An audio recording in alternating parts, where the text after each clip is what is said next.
mentioned yesterday at Catholic Relief Services, we started our learning journey related to impact investing about 15 months ago. And one of the organizations that we had the good fortune of getting to know early on that's been a true learning partner of ours has been the Aga Khan Development Network. And over the last several months, we've gotten to know Dr. Mirza Jahani and his team. And in working with them, they've been wonderful in helping to share examples of impact investing, but not just examples of impact investing that are proving fruitful and impacting people's lives in very real ways, but also to show a model of faith-inspired impact investing. And so we're very excited to have Dr. Jahani with us here today to share more about the Aga Khan Development Network and the work they're doing in impact investing. Dr. Jahani.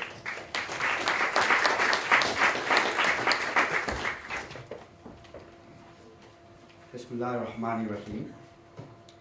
You know, I stand before you truly humbled by the excellent conversation we've been having for the last 48 hours or so. Remarkable achievements by many people, and I think the last panel really reminded us what it was all about in giving us a taste of what it is like in rural Asia and Africa. My presentation to you today is going to be in 3 parts, and it's going to be quite a canter because there's a lot to cover in roughly 25 minutes. I want to say a little bit about who we are, what we've done in this impact investment space, and areas where we see potential. I'd like to start by quoting His Highness the Aga Khan. He's been looking at impact investment over the last 4 or 5 years. There are many quotes that I could have looked at, but I think this one is a particularly important one for me. And I'll read it out.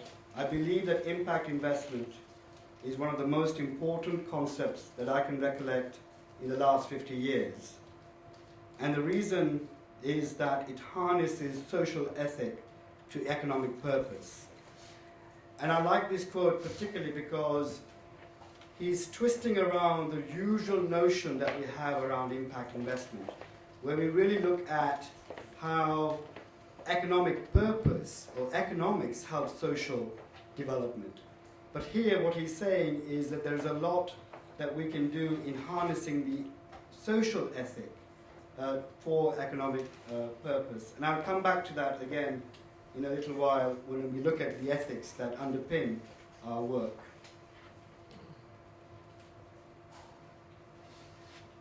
The Aga Khan Development Network comprises of some 20 agencies and institutions, and is organized in 3 pillars. You see the economic development, which is for-profit pillar, social development that encompasses our education services, our universities, as well as the Aga Khan Foundation that I represent in the US, and a cultural dimension. And increasingly what His Highness has been telling us is that really we need to be able to integrate the development processes of all of these agencies in order to improve quality of life. The imamate that heads up the agency's work is the office of the Imam of the time. His Highness the Aga Khan is the Shia Imami Ismaili Imam. He's a living Imam, and the role of the Imam is both to interpret the faith as well as to help improve the quality of life not only of Shia Ismailis, but those that they live amongst and their neighbors. It's a very much broader approach to development than one might expect from a faith-inspired organization. The agencies have been operational in some cases, like the Aga Khan Education Services, for over 100 years, and they work in some 20 different countries. And the reason why I feel very much happy to be working with this set of institutions is particularly in terms of what I think Tom Steyer was saying yesterday. It's all in the execution. And these agencies, being permanent agencies out in Africa and Asia with a long history, employing something like 80,000 people across the countries where we operate. 99% of those people are local employees. That allows us to have that local knowledge and the ability to be able to work much more productively in those environments. those are the countries where we operate, primarily in Asia and Africa. In some places in Africa, the footprint of the Aga Khan network is quite substantial, as some of you already know. The AKDN's annual budget in the social development arm is around $600 million, and the AgFed, the for-profit organizations, generate a revenue of $2.3 billion. And all the surpluses that is generated by the economic development agencies is plowed back into social development. And the reason why we feel that impact investment has a tremendous opportunity for us is because these set of institutions, being permanent and local, allow us to generate those resources for social development as well, and I'll come back to that a little bit later. As I said, His Highness the Aga Khan is the Imam of the Ismaili Muslims, and the ethical framework that we have established for our network is very much in line with what Father Seamus was saying yesterday, as well as what Sister Helen was talking about this morning. And I could have simply just said I concur with those. And I was asking myself why I would say that. And in many ways, the monotheistic faiths actually are what we call people of the book, El Al-Kitab. And when I think Father Seamus actually talked about the Ten Commandments and as being a root to some of the ethical underpinnings of the work of the church, it's very much similar to ours. And what I would say is that there are three fundamental areas of the ethical framework that I would just like to quote from our publications, which were developed, have been developed over the centuries, but most recently in a paper that was produced by the Ismaili Institute in London. And the AKDN is really a contemporary endeavor of the Ismaili Imamate to realize the social conscience of Islam through institutional action. And for me, while personal morality is paramount, the function of ethics is to foster self-realization through giving of oneself for the common good in response to God's beloved majesty.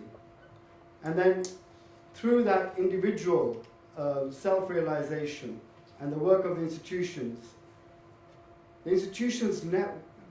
of the network derive their impetus from the ethics of Islam, which bridges the two realms of our faith, din and dunya, the spiritual and the material. And many of you probably have heard the expression that in Islam, Islam is a way of life. And the reason why we feel that is because of this duality of the spiritual and the material.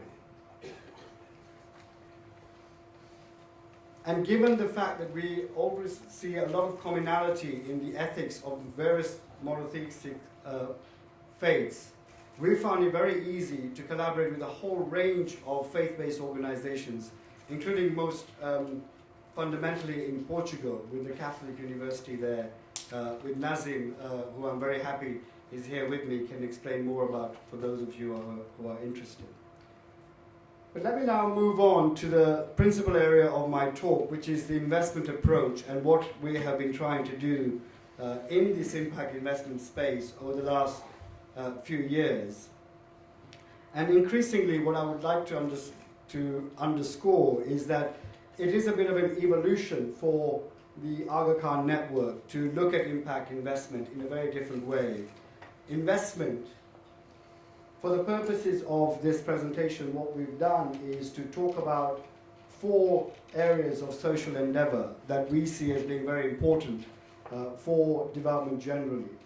Our goal is always to improve the quality of life through local, permanent institutional development. The Aga Khan network doesn't believe in 3 or 5 year projects. It really fundamentally believes in building those institutions for long-term sustainable development to scale wherever possible. And our social endeavor has suggested to us that there are perhaps 4 types, and maybe several more, and I could have easily had squares in between here to talk about the medium scale. But for the purposes of exploring the ideas, I've talked about large scale, where there's more revenue generation, large scale where there is less revenue generation, and then the two smaller scale areas, which is depicted by some of the pictures here. So, for example, a large scale, more revenue generation, this is a power plant in Côte d'Ivoire that supplies 30% of the country's electricity requirements. This large scale, less revenue generation is a hospital in Karachi, which is presently serving over 500,000 patients a year, but is not able to generate as much revenue as one would like. And then you've got the smaller scale revenue generation, less revenue generation work, such as the, in this particular case in Bihar, a group of ladies who are doing small scale community-based savings groups. And then there's a lot of potential in this quadrant, which are small scale, more revenue generation, more looking at base of the pyramid people, and in this case particularly we've got farm mechanization in Afghanistan. So for each of these social endeavors, what we have been building up are sort of investment types that will support the various social endeavors that we've got. And, sorry.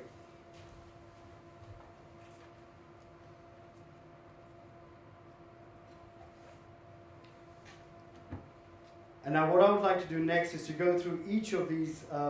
The color coding, by the way, represents the social endeavor and the investment type that may be required. The Aga Khan Fund for Economic Development, that group of agencies that you saw on the organogram, that is for profit, has been doing investments for a very long time, for over 60 years. Sorry. For over 60 years with some 100 different companies, which are employing about 50,000 employees. The guiding principle for the Aga Khan Fund for Economic Development is very much underpinned by the ethical framework to build enterprises in parts of the world that have potential for growth and employment creation. Investment decisions are based both on the ability to improve people's lives in fragile and complex environments and on the bottom line profitability. And some of the projects that we've been looking at are in the power sector, Serena Hotels, some of you may have come across in East Africa, but also several banks like the Diamond Trust Bank and the Kyrgyz Investment and Credit Bank. And Iva Cotton is a large cotton-based industry in Ivory Coast. But what we've also recognized is that there are going to be lots of large-scale social sector infrastructure institutions that are going to be required, where the fee for service is not going to be great enough to expand, and cross-subsidization is going to be required to improve the quality of life. There, what we are looking for are what we are terming as blended finance, where a combination of grants and impact investments are utilized to leverage additional capital to speed expansion.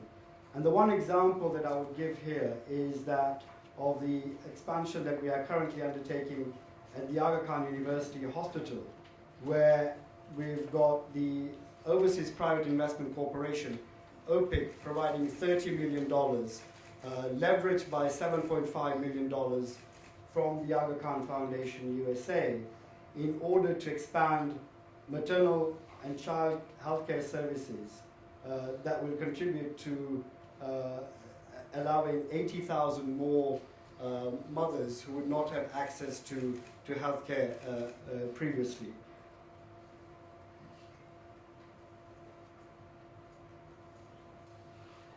But we also recognize that in this impact investment, there are going to be many people who cannot afford commercially sustainable services.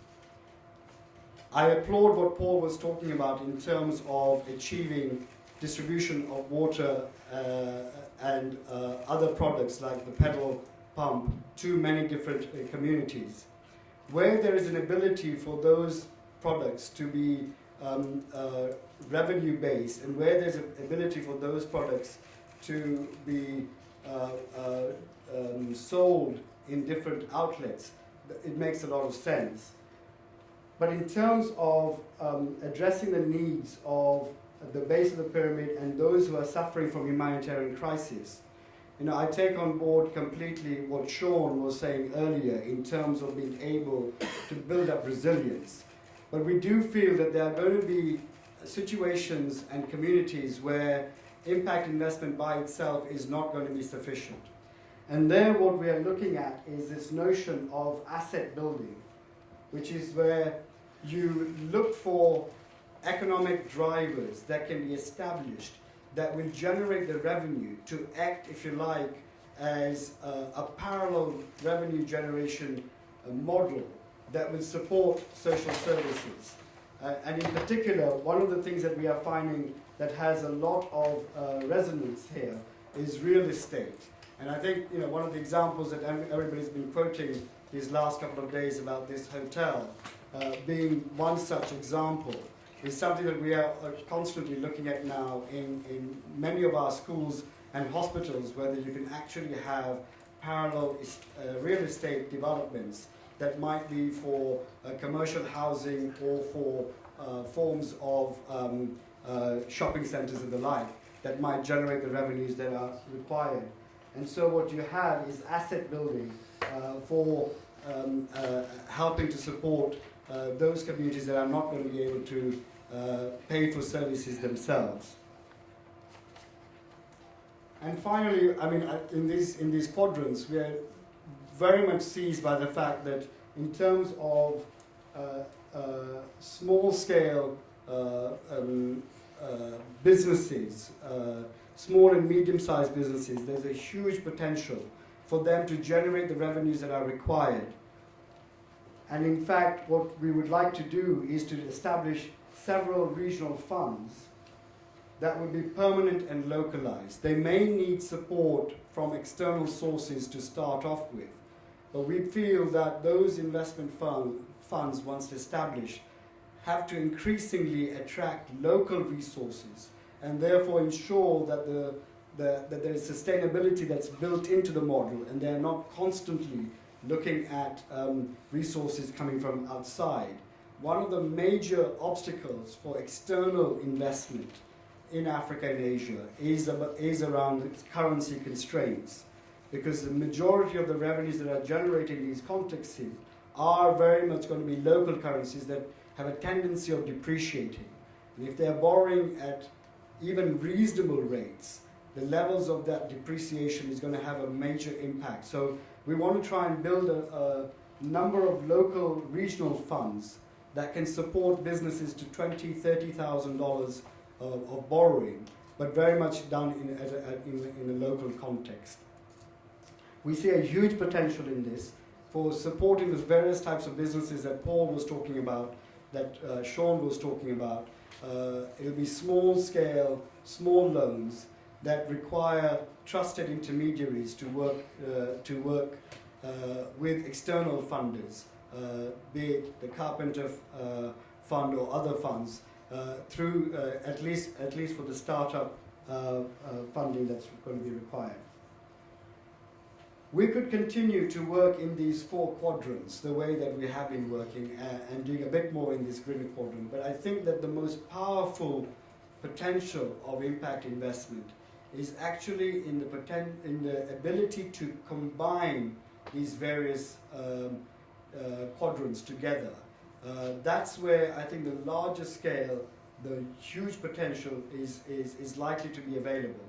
And I think that if you haven't been paying attention so far, the next two slides are really important for you to look at, because this is where I think the real potential of impact investment lies. And I do feel that in these sorts of innovative partnerships, the Catholic Church, however you define it, has a major potential, much bigger than anything that the Aga Khan Development Network might have. And so bear with me as I try and explain this rather complicated but innovative partnership that we've established with U.S.A, and very much with the help of Rajiv Shah. It's a global development alliance which is for $60 million, with U.S.A providing $30 million and AKF, U.S.A and AKDN providing $30 million. And I've tried again to color code so that I can explain to you where those four quadrants fit in this sort of framework approach for impact investment. Traditionally, we would have been working in the social development arena. We would have done health, education, we would have done governance, we would have done microfinance and rural development. You know, rural development very much along the lines that Sean was talking about earlier in terms of helping farmers to improve their productivity of their crops and improving marketability of their crops, etc.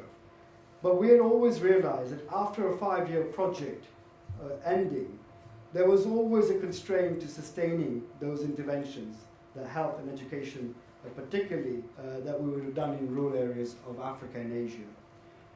So we got to thinking and asked ourselves, can we create an investment vehicle using the Aga Khan Fund for Economic Development, those knights in shining armor that generate all the revenue for the AKDN?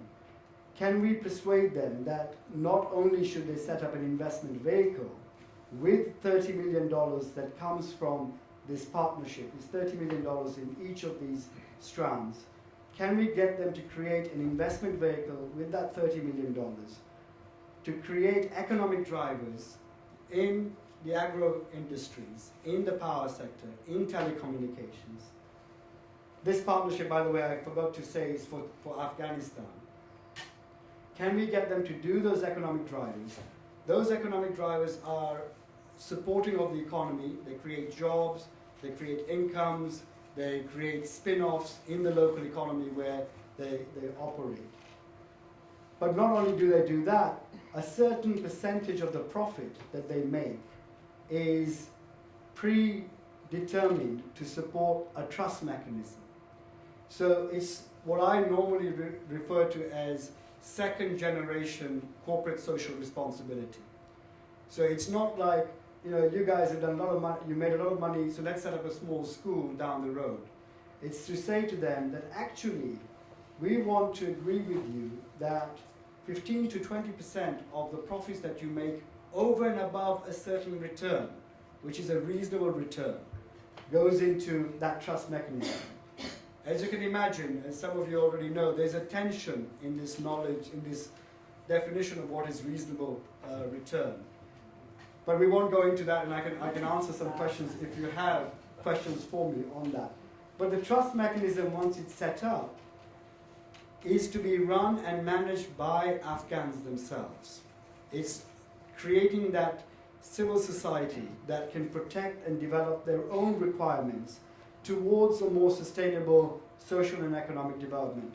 And so what we've done is that the usual 5-year project that we would have in this area has now got a longer lifespan of 20 years or more, because the way this trust mechanism is set up is that the investments, the annual returns to these investments will be plowed back into this trust mechanism. And we are quite excited about this partnership. Incidentally, MIAD, M-I-A-D, is multi-input area development. It's a term that's been coined by His Highness the Aga Khan some years ago, essentially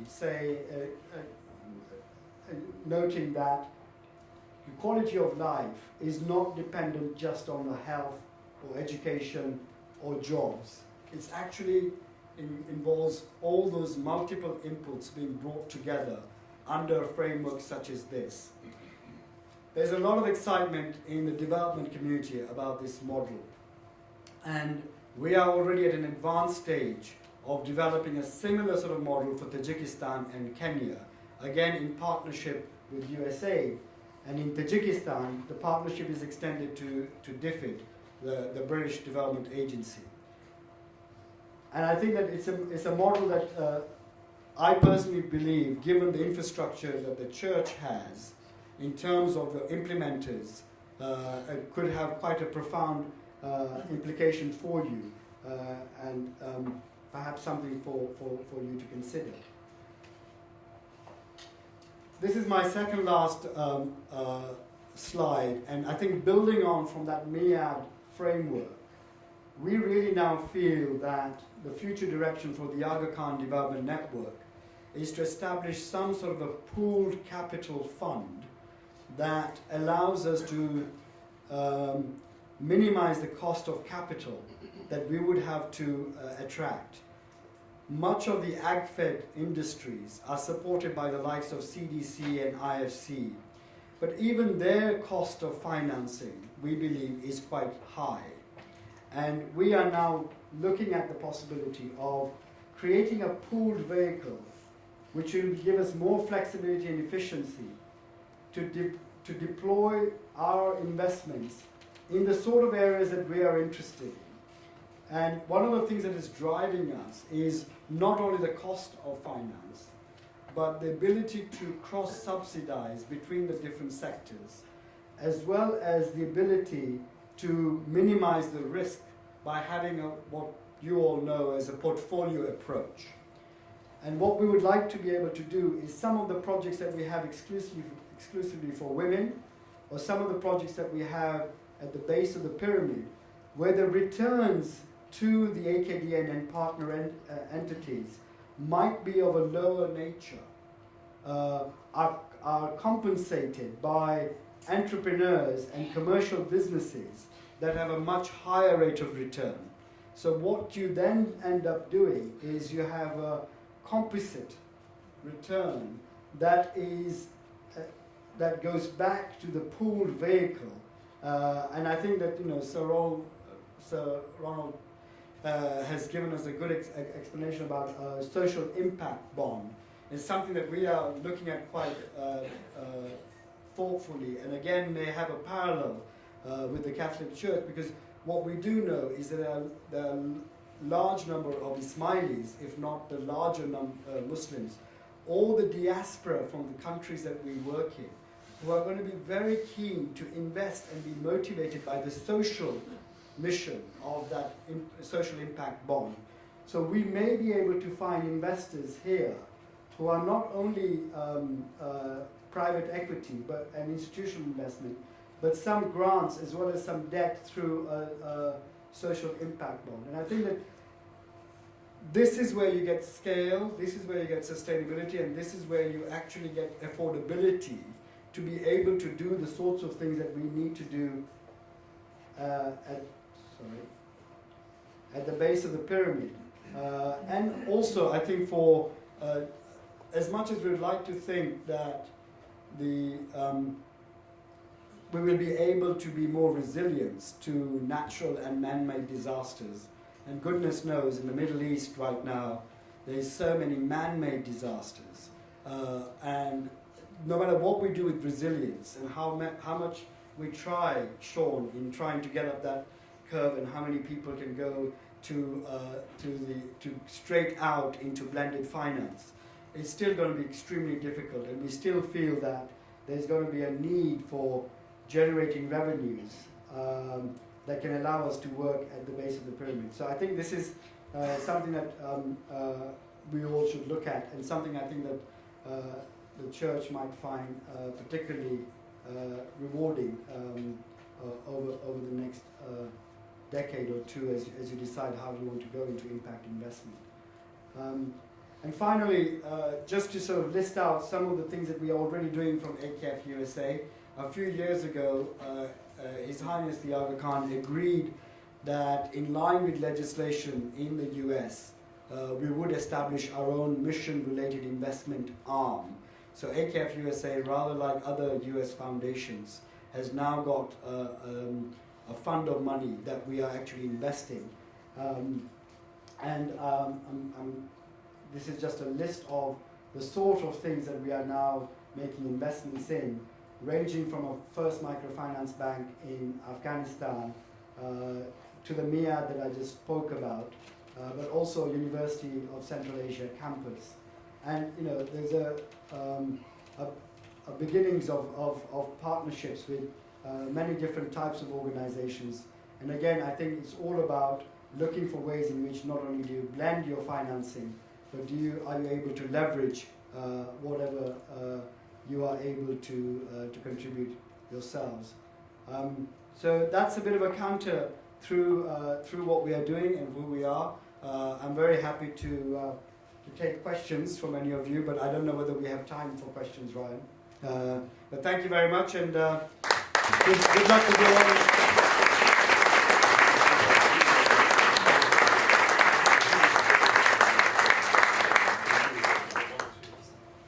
Thank you very much, Dr. Jahani. One of the questions that I'd like to ask you is just about the level of loans that people are seeking at the more local level.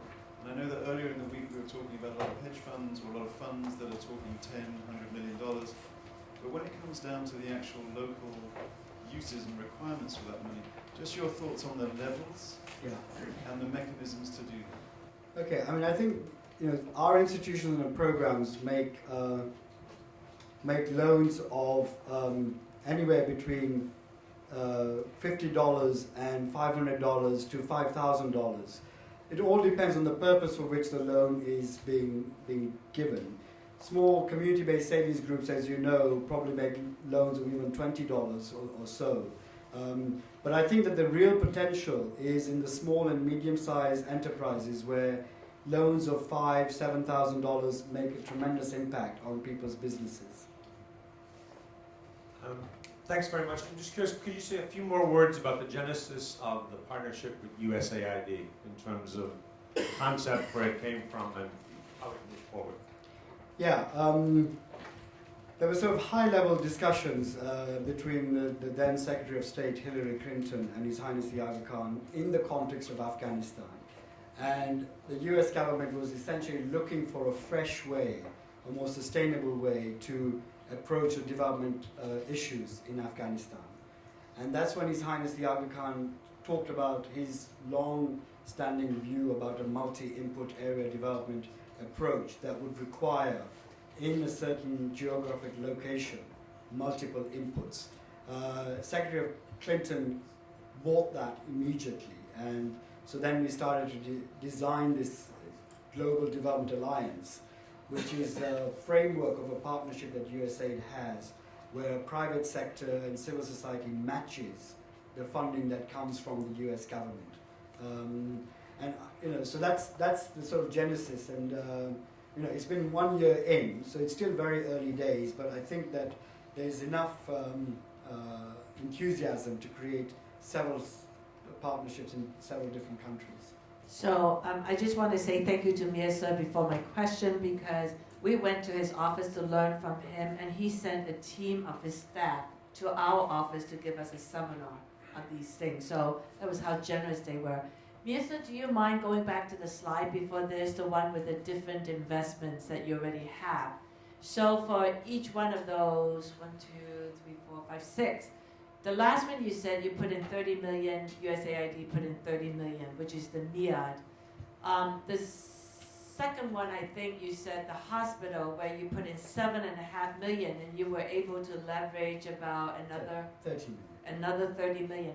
Could you talk a little bit in the same way about the other ones to give the audience a sense of when you say blended finance, what are those proportions? Okay, thank you. I should mention that I've got some leaflets precisely to this question to give people some details about these initiatives. The first microfinance bank, AKF U.S.A, provided an equity of 2.5 million to release a similar amount of money from KFW and IFC for a bank that is run by the Aga Khan network in Afghanistan. So that's one-on-one. That's our 2.5 got us 5 million from these two agencies. In the Maputo Academy, OPIC is looking at providing us 20 million for AKF USA's 5 million. In the Nairobi City Park, which is a really neat project, Ford Foundation is going to provide 2.5 million. The Tiffany Foundation is actually providing a grant of $250,000, and then AKF U.S.A. is going to provide 2.5 million. So it's about 1-to-1 in that context. The University of Central Asia, OPIC, is going to provide 30 million, and we are looking at 7.5 million. And the MEAD I've spoken about.